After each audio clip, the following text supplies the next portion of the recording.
Madame Briérot, 3. Madame la maire, chers collègues, comme vous le savez, la ville de Rennes a été lauréate de l'appel à projet Limite qui est porté par la MILDECA, la mission interministérielle de lutte contre les drogues et les conduites additives. 64 collectivités ont répondu à cet appel à projet national qui vise à prévenir l'entrée des jeunes dans le trafic. 15 collectivités ont été retenues, dont 2 en Bretagne, la ville de Saint-Brieuc et notre ville de Rennes. La réponse à cet appel à projet a fait l'objet d'un travail partenarial que je qualifierais d'inédit, d'efficace et d'exemplaire, et je souhaite remercier tout spécialement pour leur engagement à nos côtés à la fois la préfecture, l'éducation nationale, l'agence régionale de santé, le parquet, le conseil de l'ordre, la protection judiciaire de la jeunesse, le conseil départemental, ainsi que les associations de quartier et tout particulièrement Liberté Couleur, qui va coordonner une partie des actions concrètes qui seront mises en place sur le terrain aux côtés de notre service de la médiation et de la prévention de la délinquance. Le plan d'action retenu dans le cadre de cet appel à projet se décline en 5 volets sur 3 années scolaires. D'abord, la formation des professionnels. Un programme de formation spécifique sera proposé aux professionnels qui sont au contact des jeunes. Je pense notamment aux animateurs jeunesse, aux éducateurs spécialisés, aux animateurs sportifs, aux médiateurs, aux travailleurs sociaux, au personnel aussi des services municipaux dans nos écoles. Il s'agira notamment de leur proposer des outils spécifiques et adaptés pour analyser le fonctionnement du trafic. C'est quoi le trafic de stupéfiants? Quels sont les produits qui circulent au niveau national? Quels sont les produits présents sur Rennes?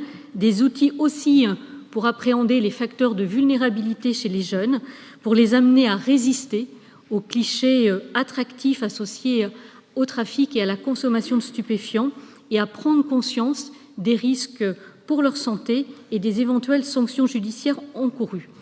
Un total de 90 professionnels seront formés au cours de ces 3 années et nous allons débuter notre plan de formation avec les professionnels sur le quartier de Maurepas. Nous allons par ailleurs agir auprès des enfants de CM1, CM2 et de 6e en lien avec leurs parents. Des actions de sensibilisation seront proposées sur les temps scolaires et périscolaires. Le trafic de stupéfiants sera abordé en s'appuyant sur différents outils, des vidéos, des bandes dessinées, et puis aussi des marches exploratoires dans le quartier de vie des jeunes. C'est d'ailleurs ce dernier outil de marche exploratoire qui a été retenu par l'école Jacques Prévert dans le quartier de Briquigny. L'objectif est bien de réaffirmer la place du jeune et de sa famille dans le quartier. L'ensemble des élèves du cycle 3, CM1, CM2, 6e de l'ensemble de nos quartiers prioritaires bénéficieront au cours de ces 3 années de ces actions de sensibilisation. 3e volet, des interventions pour prévenir la récidive seront organisées auprès des jeunes placés sous main de justice, accompagnés par la protection judiciaire de la jeunesse et de jeunes vulnérables qui sont accompagnés par les services de la protection de l'enfance du département. L'objectif est de faire prendre conscience sans juger des conséquences néfastes des consommations et du trafic. Cette action concernera chaque année une quarantaine de jeunes âgés de 16 à 21 ans. 4e volet, il s'agit de confier à un petit groupe de jeunes la réalisation d'une campagne de communication visant à élaborer des messages de prévention adaptés aux jeunes et à alerter aussi le grand public sur les conséquences sociales des trafics de stupéfiants. Pour terminer, nous avons souhaité qu'une étude soit réalisée sur 3 ans pour mieux cerner le parcours des jeunes qui sont happés par le trafic.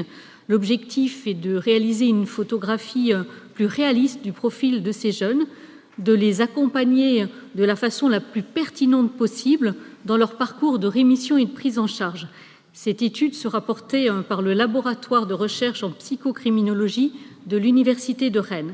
Alors, le coût global des actions qui vont se déployer donc, sur 3 années est de 240 000 € et nous allons bénéficier, dans le cadre de cet appel à projet de la MILDECA, d'une subvention de 150 000 €. Alors, nous sommes conscients que les sommes engagées ne permettront pas d'éradiquer ce terrible fléau du trafic de stupéfiants, qu'elles n'effaceront pas les difficultés que subissent les habitants qui vivent au quotidien de ces points de deal. La lutte contre le trafic de stupéfiants, vous le savez, est un combat difficile à mener. Les uns et les autres, vous avez pu vous exprimer en début de ce Conseil. C'est un combat qui demande beaucoup plus que de la gesticulation ou des effets de manche. C'est un combat qui appelle de la responsabilité, du collectif, de la mise en commun des moyens pour assurer la cohérence et l'efficacité des actions engagées. La convention que nous vous proposons d'approuver ce soir entre la préfecture, la MILDECA et la ville de Rennes est la parfaite illustration de notre pleine et entière mobilisation dans l'action et dans le temps.